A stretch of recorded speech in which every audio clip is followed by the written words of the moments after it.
Joining me now, Laffer Tingler, CEO, CIO Nancy Tingler. Nancy, you've been around for a while. When was the last time there was a stock as important as NVIDIA that everyone was on the bandwagon? They're going to crush it. They're going to kill it. It's unstoppable. It's unbeatable. I mean, it's like everything hinges on this, but everyone's convinced they're going to do so well. I'm not saying I'm not, but it feels odd. Yeah. Well, Charles, I mean, I think we could go back to the Nifty 50. We could go to Walmart. We could go to Amazon. I mean, eventually the party slows at the very least. But I do think if you look as we do, we've been sitting on all the earnings calls, and technology companies in particular are increasing their spend on all things AI. So that's going to benefit hardware, it's going to benefit software, and it's definitely going to benefit the chip sector. So whether or not this report beats, I don't know that I really care. I think if it sells off, investors want to step back and take a step into the stock, because this is a multi-year, maybe even multi-decade growth trajectory that you want to be part of. You've actually talked about this, the companies that are able to use AI more efficiently, for the bottom line. So again, yeah, we know this is a long-term thing, and I think the underbelly of the fourth industrial revolution. Let's talk about some areas that you're in right now that you're overweight. I know industrials and technology. On the industrial side, what do you like here? So two names that we've owned sort of because of the pick and shovel and old economy companies using generative AI are Power, so Quanta, and Carrier. And Carrier's, a much less interesting company than Quanta, but the ticker's PWR. Carrier, however, is critical to data center growth. And we're going to continue to see data center growth at about 12% a year for the next 5 years. The CEO on the earnings call this last quarter said it's the best he's felt about sustaining productivity, taking out expenses. Margins expanded materially and earnings grew 19%. And then Quanta is also very important to this whole grid issue. And that we've said we're going to increase power usage by 50% in the next 10 years. They're going to be one of the main beneficiaries because they're building the structure and they're benefiting from a lot of the spending coming out of Washington. All right. Hey, Nancy, we got to leave it there. I went long earlier in the show. We start you off in the A block next time. Thank you so much. Thank you. All right, folks, let's talk about the NVIDIA earnings again, because, again, it's tough. But there's someone who was in this space when no one liked it, when no one even knew about it. And I want to bring in IO Fund, their lead tech analyst, Beth Kindig. All right, Beth. So from what I understand, you're long NVIDIA. So the question isn't whether we hold it into the close tomorrow. I guess the question is, what are you expecting? Hi, Charles. Good to see you again. Right now, Hopper architecture brought us to $100 billion data center segment. Hold on to your hat. Blackwell is coming toward the end of this year. It will bring us to a $200 billion data center segment. This earnings report is one piece, but the ultimate fireworks begin at the end of this year, and that's because NVIDIA is now going to compete with NVIDIA. So they are speeding up the release generation cycle from 2 years to 1 year, and they're doing that to make sure that their next generation can pry that CapEx budget and reallocate it to their next generation. This is bold. It's daring for them to speed up that fast. Never been done before. So by the end of this year, the word is Blackwell. When Bitcoin was hot a few years ago, it cooled off quickly because everyone complained about the power consumption. I was reading today that to be able to achieve the power consumption that AI will drain from our system, we'll need help from China, from rare earth materials, in so many ways. Does that ever become an impediment toward the expansion of AI? Yes, interesting. We heard so much about Bitcoin, or hearing barely anything on AI. It does. And so what you want to do is look for companies that will enable lower power. Some of it's the memory side, memory components, and then actually Supermicro, companies like that, they're coming out with liquid cooling. Speaking of the Blackwell architecture, toward the end of the year, it will feature something called liquid cooling alongside Supermicro building those systems. So if you look at the intricacies of this, across the board, the supply chain, everyone is working very hard to solve that problem. And I think it'll be quite lucrative to find those opportunities. Well, speaking of Supermicro, you gave it to our audience last June. It's up 240%. Are you still holding that? We move to the sidelines. Once we get into these triple digits, we like to go ahead and clock those gains. Supermicro, for the immediate term, could be hitting production capacity, which means that NVIDIA will have to look elsewhere in order to build their systems because Supermicro is hitting that capacity. We think Dell is going to be the second runner-up after Supermicro. We brought up Bitcoin a moment ago. I know recently you liked Bitcoin. It's acting fantastic. Are you still long it here? Do you still like it longer term here? Absolutely. We think it'll go over 100,000. So we are long and strong Bitcoin. And I've got to ask about Chinese tech, Chinese AI is a potential threat. These stocks haven't moved in a long time, but the scuttlebutt is that now it's their turn. They're going to make a move. Are you in there at all? I know you're probably looking at them. Yes, we nibbled at Baidu and Tencent because what China has is the population on its side. So some of that consumer AI is going to move faster than what we see in the United States because they have, 3-4x more consumers. Then when you add the fact that China AI is going to be sovereign AI, so that means they're going to want it regional, they're going to want it local, they're not going to work with United States AI companies. That combination means that companies like Baidu and Tencent have an open runway to be the front runners in their own region.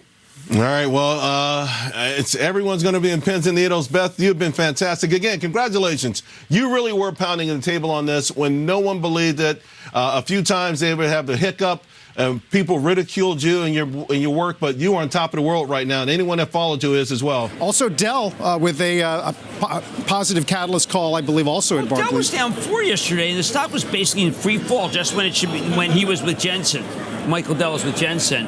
Obviously, Jensen, I'm not saying, he meets people and people get pictures. I get pictures. I mean, like I said, getting it right with Jensen is the single most important thing you can do in the last 2 years. You have to be, and he's very easy to get right with because he's incredibly kind. By the way, I just want for one moment, most CEOs like to be tough guys.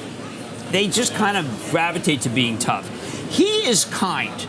And he will often tell you about you are kind or he's kind. I mean, it's really important, and it's charming, but it's not meant to be charming. It's just his demeanor, a kind demeanor. I mean, versus like the tough guys that came out of GE. Right. I mean, they come out of GE and it's like, okay, listen, I'm savage. No, don't be savage.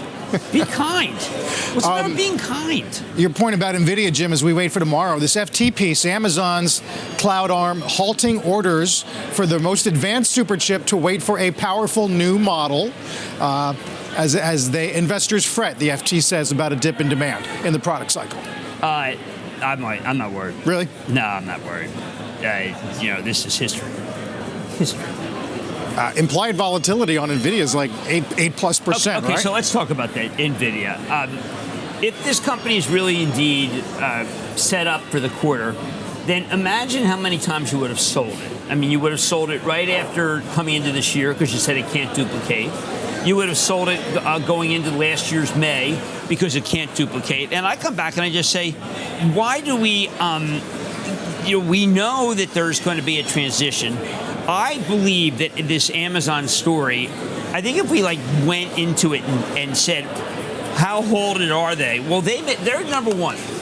So if they're going to be the first to have Blackwell. Now they may be, Meta's going to have a lot of Blackwell. This is the revolutionary superchip. But I think that they have it. And it's not supposed to come out to the fall, but there's a relationship between Amazon and NVIDIA that is sacred. And you can go look. There are videos of these two. There's a terrific one of Amazon with Slipsky from Amazon with NVIDIA. They are true partners. So you can sell it on this, or you can just say, well, you know what? They must be very close to having the Blackwell. Right. And I know that the Blackwell, one of the things that Jensen has said over and over again, this is not a 386 to 46, where you shouldn't order the 386 to 46. You can make it all work. They all work together. But I know that who's first in line? Amazon. Now, Zuckerberg has tried very hard to be first in line. Oracle wants to be first in line. But I don't want to sell NVIDIA when then the greatest companies of our time will want to be first in line. I mean, that's just No, it's like Anthony Edwards. Like, who's playing this? Wow. Yes. You have these guys in the, you have the final four of the NBA, and they all are like, who's trying to get the chips? And Amazon will get the chips for anyone. It unlocks I'm here to announce this Dell AI factory with NVIDIA going to market starting today. In order to do this, just think about what an AI factory is. It has CPUs and GPUs. It has networking, switches, incredible amounts of software in systems connected to storage, and the miles of cables alone necessary to build up one of these things. Well, Michael turned it into an easy bit. And so that just as Dell did early days with PCs, they're now doing this with AI factories, so that any company can come to Dell and with a specification or the requirement, they could get into the business of producing. And this is the big idea, producing intelligence at scale. You could think about it through the lens of your customers that are themselves enterprise companies, probably of smaller size. Do you think that they are ready for this AI factory investment that they're going to have to make, essentially? I know they are. Okay. Last week, for example, I had the pleasure of being with Microsoft and Satya, and what they're doing on Copilot, as an example, is something that every CEO is well aware of. What they're big and small. Big and small. And we build our own domain-specific models on the ServiceNow platform. Why does that matter? Because we're really focused on experiences. There's an $11 trillion market in terms of GDP impact over the next 3 years, according to IDC. That is how we're going to help the world economy improve. Companies like Dell Technologies and NVIDIA and ServiceNow. Yes. But I also acknowledge your point. We have to be open. And for example, we have a great partnership with Microsoft. They're not in the room right now, but they're a great partner. You talk about them when they're not in the room, because that's very important to our customers, to have the Copilot and to have the Now Assist. We're reinventing industries with Jensen. Telecommunications was our first. You think about the networking path of a telco company. Think about service management. Think about Dell now with Now Assist and what we can do to combine that with Michael's incredible technologies. Every company in the world and every workflow for every company in every industry will be re-engineered in 24 months.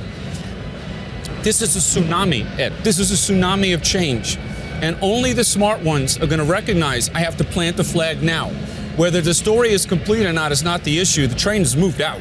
It's on the fly. There is a lot we could talk about when it comes to NVIDIA. Just about everyone you talk to about NVIDIA will say that the company is the Amazon of our time. And results don't lie. NVIDIA has been absolutely crushing it. I saw this graphic from TrendSpider a couple days ago, and I think it effectively sums up what's going on with NVIDIA and advancements in artificial intelligence right now. When everyone digs for gold, sell shovels. That is essentially where NVIDIA fits into the world economy and the seismic shift that is AI. Every single company, big and small, will look to cut costs and improve efficiency through the implementation of AI, and NVIDIA stands to benefit massively. I will admit, I am cautiously optimistic when it comes to NVIDIA earnings. The company has knocked it out of the park quarter after quarter, which is great. The only reason I am cautious is because, as Nancy mentioned, eventually the party cools down. I'm not saying that will be the case this time around. I don't know what the future holds. I'm just saying to be prepared in the future, whether it's this earnings report or earnings a year from now, there will likely be a time when either earnings or guidance softens and the enthusiasm around NVIDIA cools. All I am saying is be vigilant and be careful.